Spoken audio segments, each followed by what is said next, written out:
ابو ہریرہ رضی اللہ تعالیٰ عنہ فرماتے ہیں بھوک زیادہ لگتی تھی نا جب مجھے، تو میں حضرت عمر سے، ابو بکر سے، عثمان، مولا علی سے کوئی مسئلہ پوچھ لیتا تھا، اور جب میں مسئلہ پوچھتا تھا تو وہ مجھے روٹی کھلا دیتے تھے۔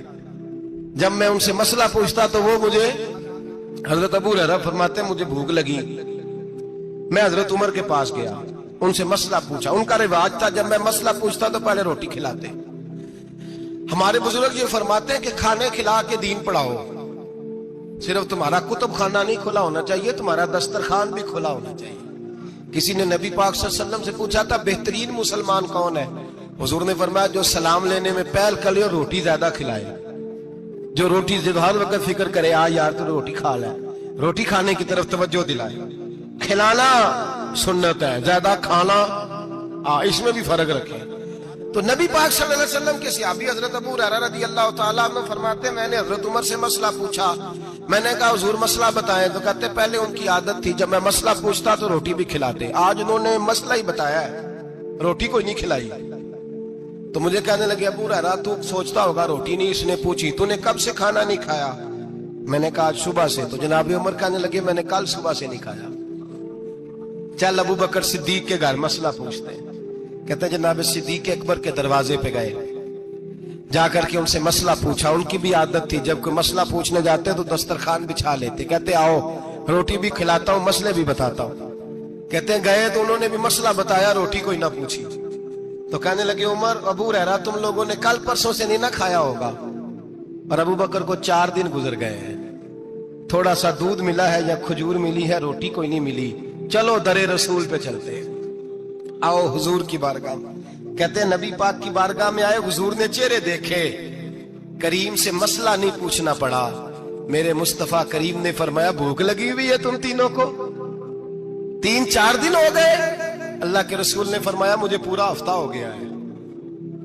سبب کچھ اور ہے جس کو تو خود سمجھتا ہے، زوال بندہ اے مومن کا بے زری سے نہیں، بھوک نقصان کا وجہ نہیں بنی، وجہ کوئی اور بنی ہے۔ رشوتیں جو بازار گرم ہوئے ہیں لوٹ مار کے، یہ روٹی کے لیے نہیں، یہ زیادہ کھانے کے لیے، یہ بینک بیلنس کے لیے گرم ہے۔ یہ لوٹ مار کا مقصد کوٹھیاں بنانا ہے، روٹی کا تو رب کریم کا وعدہ ہے۔ جو روز روتا ہے شام کو کہ میرا کاروبار کوئی نہیں، اصل میں کہتا ہے بنگلہ کوئی نہیں، اصل میں کہتا ہے کار کوئی نہیں، پجارو کوئی نہیں، روٹی تو اللہ عطا فرماتا ہے، اس کا وعدہ ہے۔ فرمایا حضور نے 3 دن بیت گئے، چلو۔ میرا بے تکلف صحابی ہے ابو الحسن انصاری، وہ بڑے نصیب والے ہوتے ہیں جن کو میرے نبی پاک خود کہتے تھے کہ تیری فلانی ذمہ داری ہے۔ اس زمانے کا تو کسی کو کہہ دیا جائے یہ تیری ذمہ داری ہے تو کہتا ہے یہ تو پھٹیکے ڈالنے لگ گیا، یہاں سے تو چھٹی کر جانی چاہیے۔ خوش ہوتے تھے صحابہ کہ ہماری ذمہ داری لگی۔ کہتے ہیں حضرت ابو الحسن انصاری کے گھر گئے، نبی پاک نے فرمایا بھوک بڑی لگی ہے کھانا لا۔ کہتے ہیں حضور نے اسے کہا تو اس آدمی کو تو وجد ہی ہو گیا، اس نے کہا میرے اتنے نصیب کہ حضور کا یہ کھانا کھلا۔ آؤ دیکھو دنیا والوں، آج جو سب سے زیادہ عزت والا ہے وہ میرا مہمان بنا ہوا ہے۔ فرماتے ہیں وہ دوڑے گئے، بکری اٹھائی، ذبح کی، بیوی کو کہنے لگے روٹی تیار کر، ادھر کھجوریں توڑی، انگور توڑے، کہنے لگے حضور آپ جب تک تناول کریں تب تک کھانا پک جاتا ہے۔ حضرت عمر کہتے ہیں روٹی پک کے آئی، بڑا پیارا گوشت، بڑا اچھا سالن، بڑا خوبصورت خلوص والا کھانا۔ فرماتے ہیں میں نے بڑا ہی کھایا۔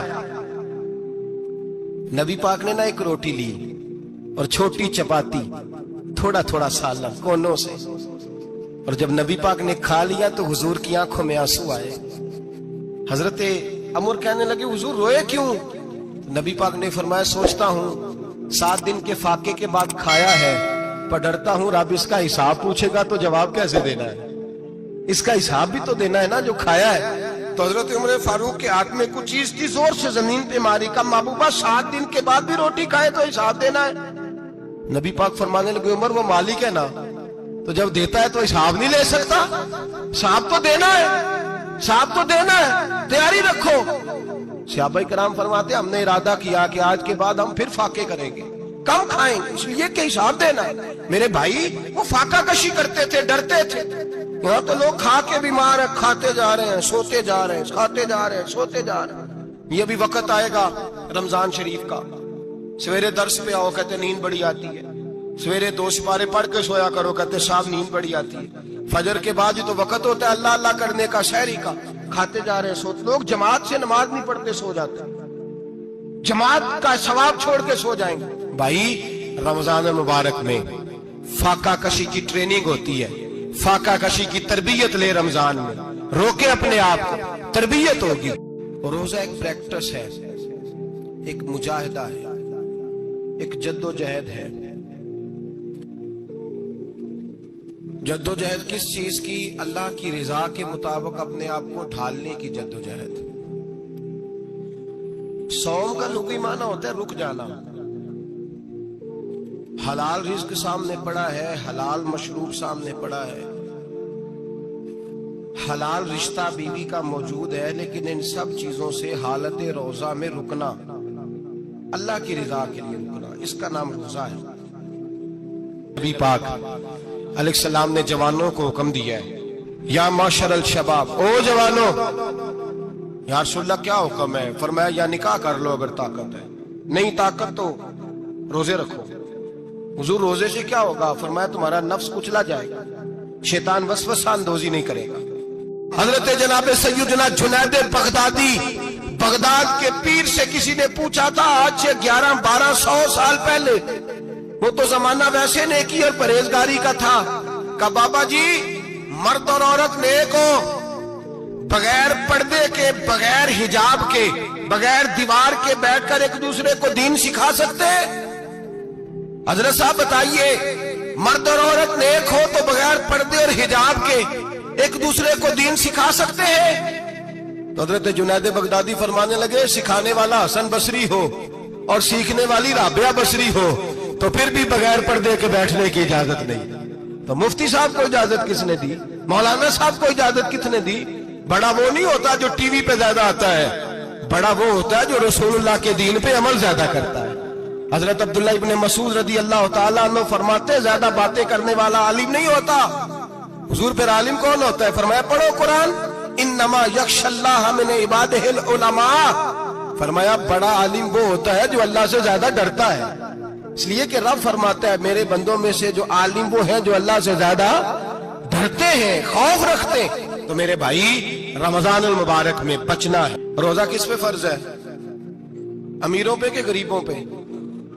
جی کہنے نے میں میرا تو کام ہی محنت مزدوری والا, میں کیسے روزہ رکھوں؟ میں تو دیہڑی لگاتا ہوں تو روزہ کیسے رکھوں؟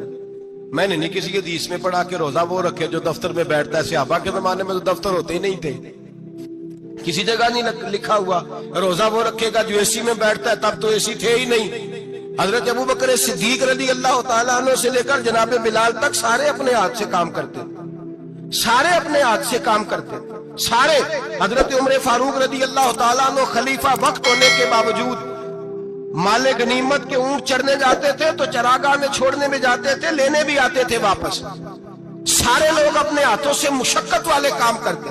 حضرت بلال مزدوری کرتے, سلمان فارسی مزدوری کرتے, مقداد مزدوری کرتے, صحابہ مزدوریاں کرتے, روزے رکھتے. اور رمضان کے جانے کا وقت ہوتا تو در رسول پہ کھڑے ہو کے عرض کرتے محبوبہ دل نہیں بھرا, دل کرتا ہے کبھی رب سارا سال ہی روزے عطا کرے, سارا سال رمضان دے تو ہم سارا سال روزے رکھنے کو تیار ہیں. جذبہ تھا, طاقت تھی, ہمت تھی. میرے نبی پاک نے فرمایا لکل شیء زکات و زکات الجسد الصوم. فرمایا ہر شے کی زکات ہوتی ہے, وجود کی زکات روزہ ہے. روزے رکھو جسم کی زکات نکل جائے گی. فاقہ کرنا بھی میرے نبی پاک کی سنت ہے, مسواک کرنا بھی سنت ہے, اور فاقہ کرنا بھی. مسواک والی سنت زیادہ اپناتے ہیں لوگ, فاقہ کرنا بھی نبی پاک کی سنت ہے. ایک صاحب مجھے کہنے لگے جناب بیٹھ کے کھانا حضور کی سنت ہے. میں نے کہا کبھی کبھی نہ کھانا بھی نبی پاک کی سنت ہے, نہ کھانا بھی حضور کی سنت ہے. اور ہمارے فقہاء نے لکھا ہے جو روٹی زیادہ کھاتا ہے اس میں دو باتیں پیدا ہو جاتی ہیں. کیا کیا؟ ایک بولتا زیادہ ہے, دوسرا سوتا زیادہ ہے, غافل ہو جاتا ہے. فقہ اور حکیم اطباء ڈاکٹر کہتے ہیں کہ پیٹ خالی رہے نا جس آدمی کا, اس کا حافظہ مضبوط ہوتا ہے, اس کے ذہن کی گرہ کھلتی ہے. زیادہ کھانے سے تو خماری چڑھتی ہے. رمضان المبارک وہ عزت اور عظمت والا مہینہ ہے جس کا تعارف کسی عام آدمی نے نہیں. رب کریم کے قرآن نے بیان فرمایا ہے اور میرے مصطفیٰ کریم کی زبان اطہر نے بیان فرمایا ہے. کہ نہ آنے سے پہلے، بخاری مسلم میں حدیث ہے، حضرت سلمان فارسی رضی اللہ تعالیٰ عنہ کہتے ہیں رمضان شروع ہونے سے پہلے نبی پاک نے ہمیں مسجد میں بلایا اور خطبہ ارشاد فرمایا باقاعدہ، اور ارشاد فرمایا لوگوں تم پر ایک مہینہ آنے والا ہے جس میں اللہ اپنے بندوں پر خاص قسم کی رحمتوں کا نزول فرماتا ہے۔ خود رسول پاک نے ہمیں کس قدر زیادہ اس مہینے کا اکرام کرنا ہے اور کس قدر زیادہ اس کو اہمیت دینی ہے اور کس قدر زیادہ ہمارے لیے وہ باعث عظمت ہے کہ جس مہینے کے فضائل خود رسول پاک علیہ السلام نے بیان فرمائے، اور نبی پاک صلی اللہ علیہ وسلم نے فرمایا کہ اس مہینے میں تم نفل پڑھو گے تو اللہ فرض کے برابر ثواب عطا فرمائے گا، اور فرض کا ثواب اللہ 70 گنا عطا فرمائے گا۔ کتنا بولیے؟ وہ صحابہ کا مزاج یہ تھا کہ جہاں انہیں پتہ چلتا تھا نا اس نیکی کا ثواب زیادہ ہے تو وہ بھاگ کر اس نیکی کی طرف توجہ کرتے تھے۔ آپ صحابہ کی سیرت کی کتابیں دیکھیے، حضرت انس بن مالک رضی اللہ تعالیٰ عنہ فرماتے ہیں جب نبی پاک علیہ السلام نے رمضان کی شان بیان کی تو صحابہ کا یہ مزاج بن گیا کہ وہ اپنے سارے کام رمضان سے پہلے سمیٹ لیتے تھے، رمضان شریف سے پہلے سارے کام سمیٹ لیتے، لینے دینے کے معاملات صاف کر لیتے، خریداری ہو جاتی، گھر کے اندر کوئی کام کرانا ہوتا تو وہ رمضان سے قبل کرا لیتے، یکم رمضان کو وہ مسجدوں میں ڈیرے لگا لیا کرتے، وہ کہتے تھے نیکیاں جمع کرنے کے ایام ہیں، نیکیاں۔ دیکھیں نا سب سے مصروف ترین زندگی ہمارے نبی پاک صلی اللہ علیہ وسلم کی زندگی ہے۔ 23 سالوں میں نبی پاک علیہ السلام نے 2300 سالوں سے بھی زیادہ کام کیا، بڑا مصروف وقت تھا حضور کا، تین زندگی نبی پاک کی، اس کے باوجود اللہ کے رسول ہر سال 10 دن کا اعتکاف کرتے تھے، ہر سال۔ ایک سال جہاد پہ گئے تھے، اعتکاف نہیں ہو سکا، اگلے سال میرے نبی پاک نے 20 دنوں کا اعتکاف فرمایا۔ میرے نبی پاک صلی اللہ علیہ وسلم نے فرمایا 11 مہینے جنت سجائی جاتی ہے اور پھر رمضان میں اللہ اپنے بندوں کے لیے جنت کے دروازے کھول دیتا ہے۔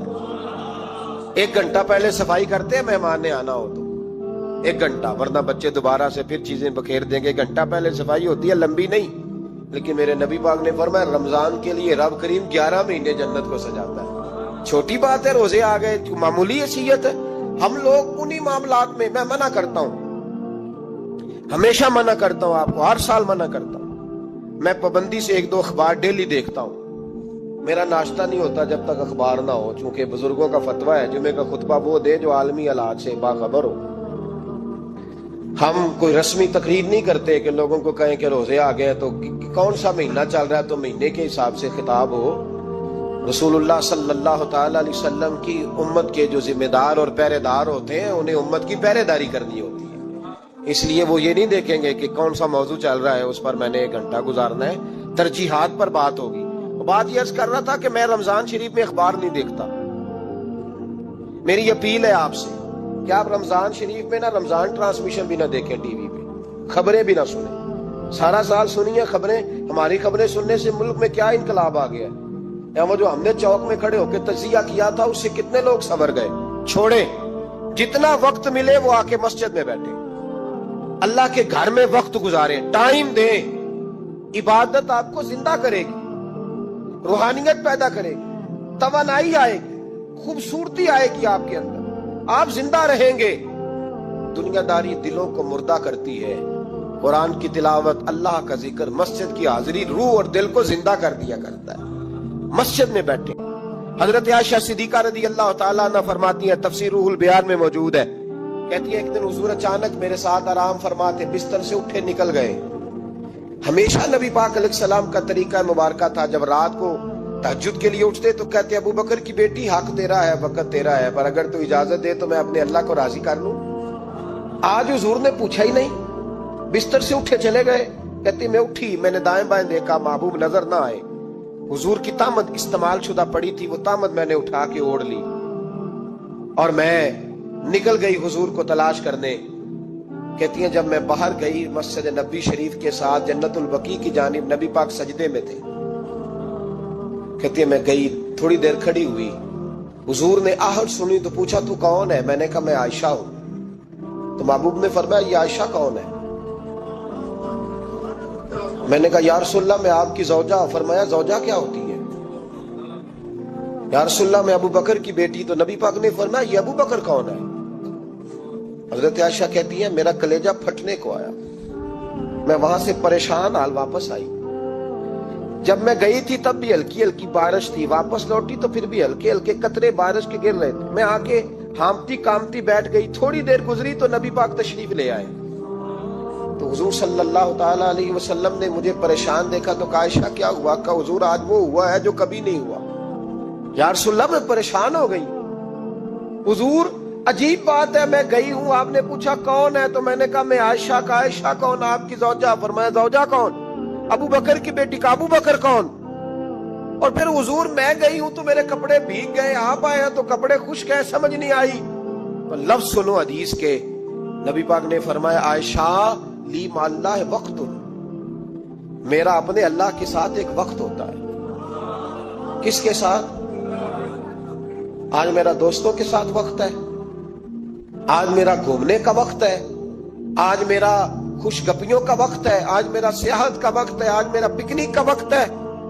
میرے نبی پاک نے فرمایا لی مع اللہ وقت, عائشہ میرا اپنے اللہ کے ساتھ, میرا اپنے اللہ کے ساتھ ایک وقت ہوتا ہے. اس وقت نہ وہاں کوئی فرشتہ آ سکتا ہے, نہ کوئی نبی اور مرسل آ سکتا ہے. جب فرشتہ اور نبی نہیں آ سکتے تو عائشہ اور ابو بکر کیسے آ سکتے ہیں؟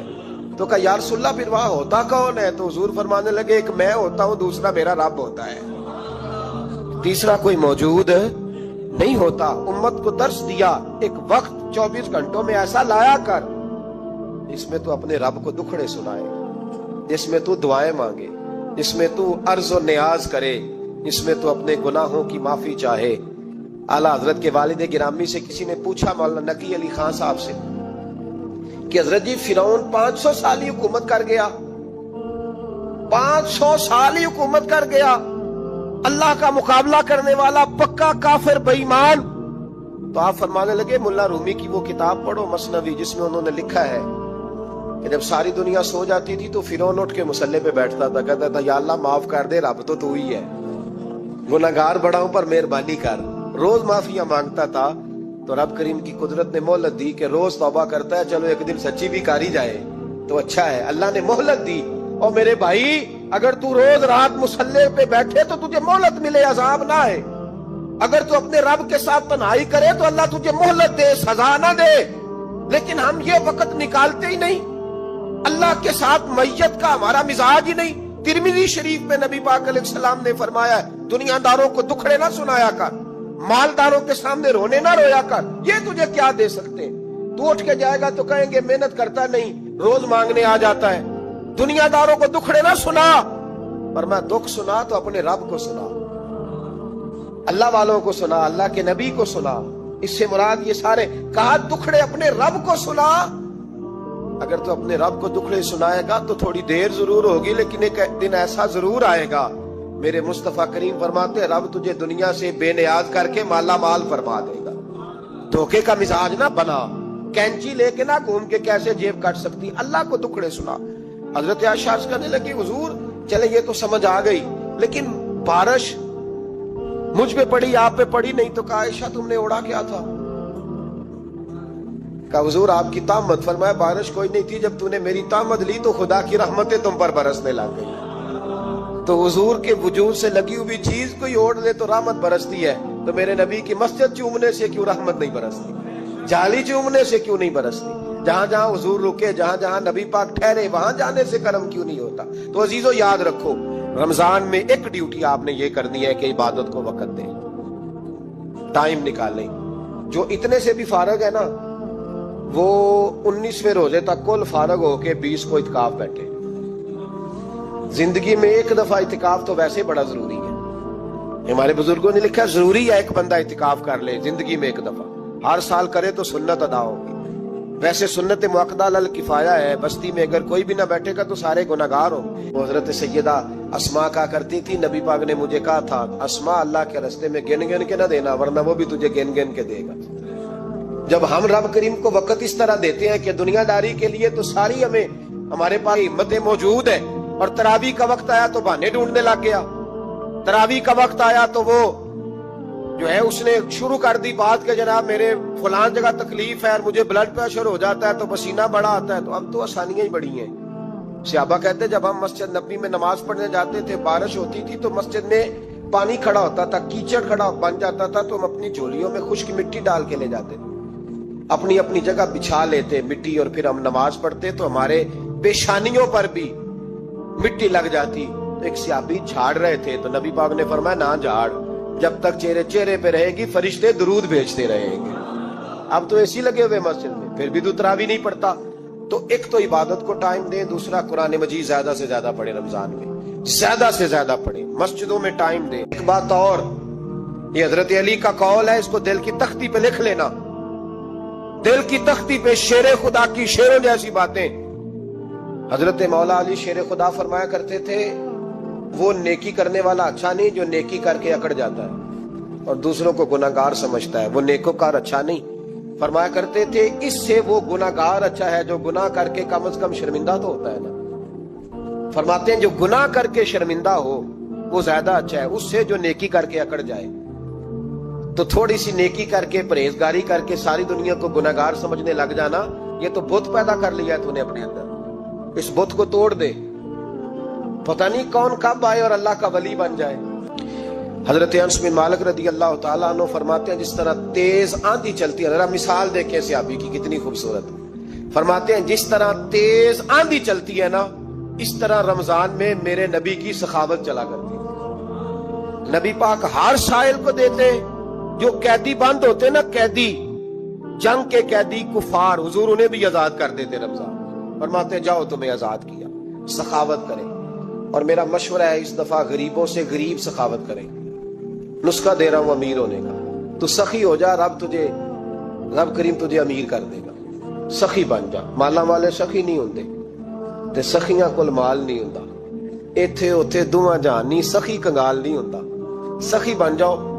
میرے نبی پاک علیہ السلام نے فرمایا بندہ کبھی بھی جیب کا سخی نہیں ہوتا، سخی وہی ہوتا ہے جو دل کا ہوتا ہے۔ غریبوں کو میرا مشورہ ہے کہ 10 روپے دو لیکن رمضان میں روز دینا، ہر شام دینا، غریبوں کو ساتھ بٹھاؤ، روٹیاں کھلاؤ، افطاریاں کراؤ، غریبوں کے گھروں کے اندر سوٹ پہنچاؤ، مدارس کے طالب علموں کو کپڑے خرید کے دو، جو کچھ نہیں دے سکتا وہ ایک مسواک لا کے دے، ڈیوٹی کرو، اپنے دائیں بائیں غریبوں کا خیال رکھو۔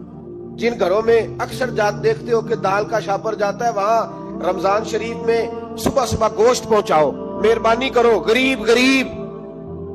حضرت عبداللہ ابن عمر رضی اللہ تعالیٰ عنہ ہر روز مدینے کے مسکینوں کو ڈھونڈ کے لاتے تھے، فرماتے تھے کہ ان کو ایک تھیلا دینا میں عزت نہیں سمجھتا، ڈھونڈ کے لاتے غریبوں کو اور اپنے سامنے دسترخوان بچھاتے رمضان میں، اور پھر ان پہ کھانے چنتے اور فرماتے غریب کھائیں گے تو میرا اللہ راضی ہوگا، ساتھ بٹھا کے کھلاتے۔ ایک بڑی عجیب بات ہو گئی، گھروں میں ہو جاتی ہے، جن گھروں میں زیادہ مہمان آتے ہیں وہاں یہ مسئلے بن جاتے ہیں۔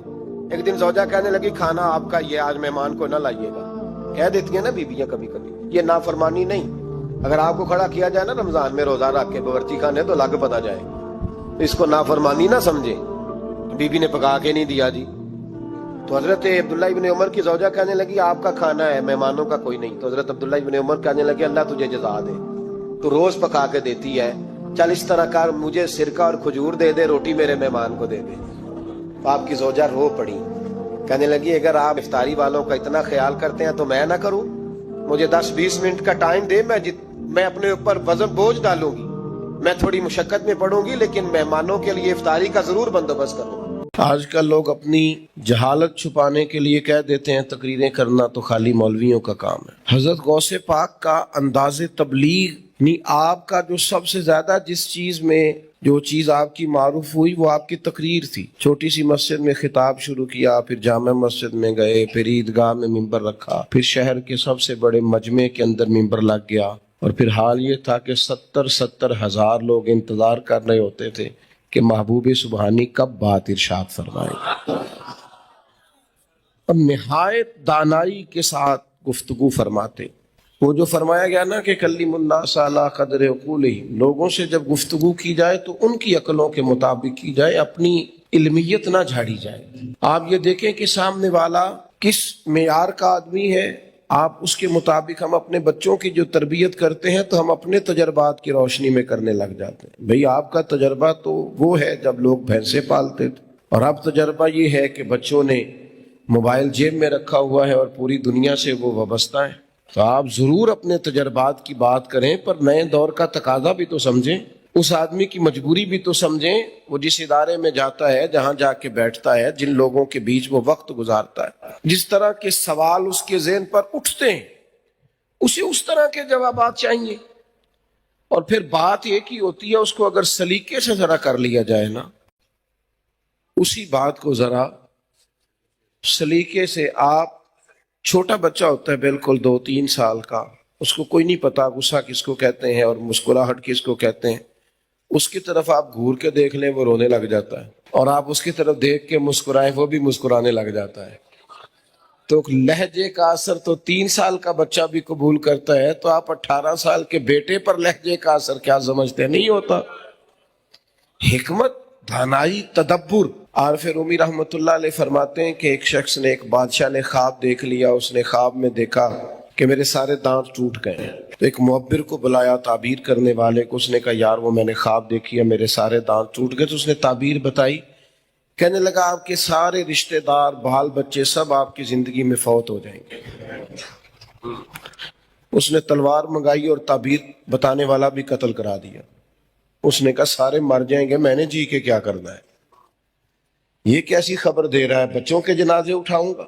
بادشاہ لوگ تھے، اللہ تعالیٰ معاف کرے، اس نے معاذ اللہ اتنا بڑا جرم کیا، بندہ مار ڈالا.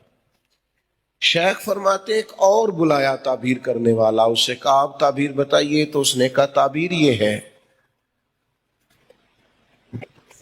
بادشاہ آپ کو مبارک ہو، اللہ تعالیٰ اپنے خاندان میں سب سے لمبی عمر آپ کو عطا فرمائے گا. بادشاہ نے نا انعام منگوایا اور اس شخص کو انعام سے نوازا. تو بات مجھے بتائیے، یہ دوسرے والے نے بات کی ہے، بات اس نے وہی کی ہے نا جو پہلے والے نے کی تھی. لیکن پہلے والے نے کہا تیرے سارے خاندان والے تیری زندگی میں مر جائیں گے. اس نے کہا اللہ تجھے سب سے. تو بات اگرچہ بے سلیقہ ہو کلیم، بات اگرچہ بے سلیقہ ہو کلیم، پر بات کرنے کو سلیقہ چاہیے. آپ کچھ لوگ ایسے ہیں جو کہتے ہیں فلانا بندہ جی میرا خطیب ہے، تو میں آپ کو 20 شیوخ کی تاریخ بتا سکتا ہوں جو ایک واعظ کی تقریر سننے کے بعد شیخ الحدیث بن گئے. ان کی دین کی طرف رغبت اس مبلغ کی وجہ سے ہوئی، اس دائی کی وجہ سے ہوئی، اور بعد میں اللہ نے انہیں اعزاز عطا کیا. تو ہم کیا کرتے ہیں؟ ہم سلیقے کے ساتھ، ہم صوفیاء کا جو اصل مشن ہے وہ جذبات کی رو میں بہہ جانا، جذباتی باتیں کرنا. وہ میری کچھ طبیعت اس طرح کی ہے نہیں کہ کوئی ایسی بات کروں، اور موقع بھی مجھے نہیں ملتا. اب زیادہ وقت کے ساتھ مصروفیت زیادہ بڑھ گئی. تو ایک جگہ ایک محفل پہ جانے کا اتفاق ہوا، تو وہاں ممبر پر اور اسٹیج پر بیٹھنے والے 2-4 لوگ گفتگو کر رہے تھے، اور پھر ان کا یہ بھی اصرار تھا کہ میں بھی ان کی باتوں میں شامل ہوں. حالانکہ کچھ لوگوں کو کچھ باتیں نہیں بھی آتی تو ان سے نہیں بھی سننی چاہیے. تو ایک صاحب کہنے لگے جی میں تے نہ کل گیا سا تے محفل لٹ کے لے آیا. میں انہوں آخیا محفل لٹی دی تے نہیں، محفل نو تے کچھ دے کے آئی دے. تو آپ کو یہ کس نے شوق پیدا کیا کہ آپ لوٹ کے لے آئیں؟ آپ کہیں کہ میں گیا وہاں، میں نے حضور کا ذکر کیا، اللہ نے توفیق دی اور چند آنکھوں میں آنسو بھی آئے. کچھ لوگوں کی توجہ ہوئی مدینہ شریف کی جانب، کچھ کو اپنا سفر حرمین یاد آیا. آپ کیا لوٹ کے لے آئے ہیں؟ مثلا کیا تھوڑی داد امداد مل گئی تو لوٹ کے لے آئے آپ؟ تو میرے بھائی، دانائی، تدبر، تمام اہل تصوف کا یہ نقطہ ہمیشہ یاد رکھیے گا کہ انہوں نے کام وہی کیا ہے جو نبی پاک علیہ السلام کے تمام غلاموں کو کرنا چاہیے، بس ذرا حکمت سے کیا ہے، تھوڑا دانائی کے ساتھ کیا ہے، تھوڑا فہم و فراست کے ساتھ کیا ہے. آپ دیکھیے نبی کریم صلی اللہ تعالی علیہ وسلم نے نا فتح مکہ کے موقع پر جو پالیسی بنائی تھی نا، حضرت سعد ابن عبادہ رضی اللہ تعالیٰ عنہ علم بردار تھے، جھنڈا ان کے ہاتھ میں تھا، تو انہوں نے ایک بیان ایسا دیا جو اس پالیسی کے مطابق نہیں تھا۔ بندہ بڑا خاص ہے، آدمی بڑا معتبر ہے، خدمات بڑی عمدہ ہیں، لیکن ماحول اس طرح کا بن گیا ہے کہ حضرت سعد ابن عبادہ سے جھنڈا واپس